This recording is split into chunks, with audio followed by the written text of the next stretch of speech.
I, John, heard a voice from heaven speak to me. Here are my two witnesses. These are the two olive trees and the two lampstands that stand before the Lord of the earth. If anyone wants to harm them, fire comes out of their mouths and devours their enemies. In this way, anyone wanting to harm them is sure to be slain. They have the power to close up the sky so that no rain can fall during the time of their prophesying. They also have power to turn water into blood and to afflict the earth with any plague as often as they wish. When they have finished their testimony, the beast that comes up from the abyss will wage war against them and conquer them and kill them.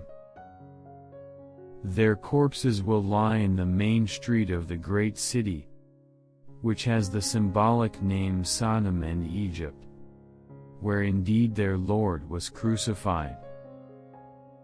Those from every people, tribe, tongue, and nation will gaze on their corpses for 3.5 days, and they will not allow their corpses to be buried.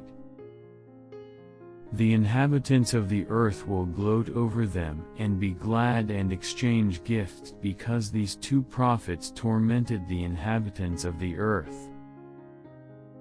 But after the 3.5 days, a breath of life from God entered them. When they stood on their feet, great fear fell on those who saw them. Then they heard a loud voice from heaven say to them, "Come up here." So they went up to heaven in a cloud as their enemies looked on. From the Gospel according to Luke. Some Sadducees, those who denied that there is a resurrection, came forward and put this question to Jesus, saying, "Teacher, Moses wrote for us, if someone's brother dies leaving a wife but no child, his brother must take the wife and raise up descendants for his brother. Now there were 7 brothers. The first married a woman but died childless. Then the second and the third married her, and likewise all the 7 died childless. Finally the woman also died. Now at the resurrection whose wife will that woman be? For all 7 had been married to her." Jesus said to them, "The children of this age marry and remarry. But those who are deemed worthy to attain to the coming age and to the resurrection of the dead neither marry nor are given in marriage. They can no longer die, for they are like angels. And they are the children of God because they are the ones who will rise.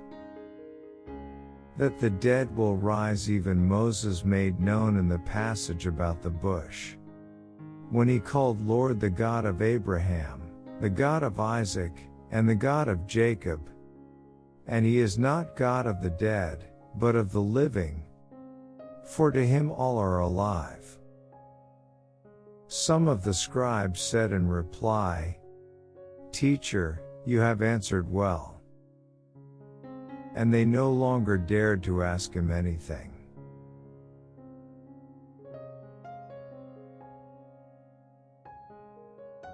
Il nostro pellegrinaggio va dalla morte alla vita. Our pilgrimage goes from death to life, the fullness of life. We are on a journey, on a pilgrimage toward the fullness of life, and that fullness of life is what illumines our journey. Therefore death stands behind us, not before us. Before us is the God of the living.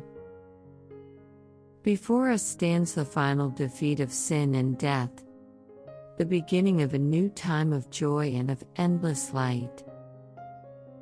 But already on this earth, in prayer, and the sacraments, In fraternity, we encounter Jesus and His love, and thus we may already taste something of the risen life.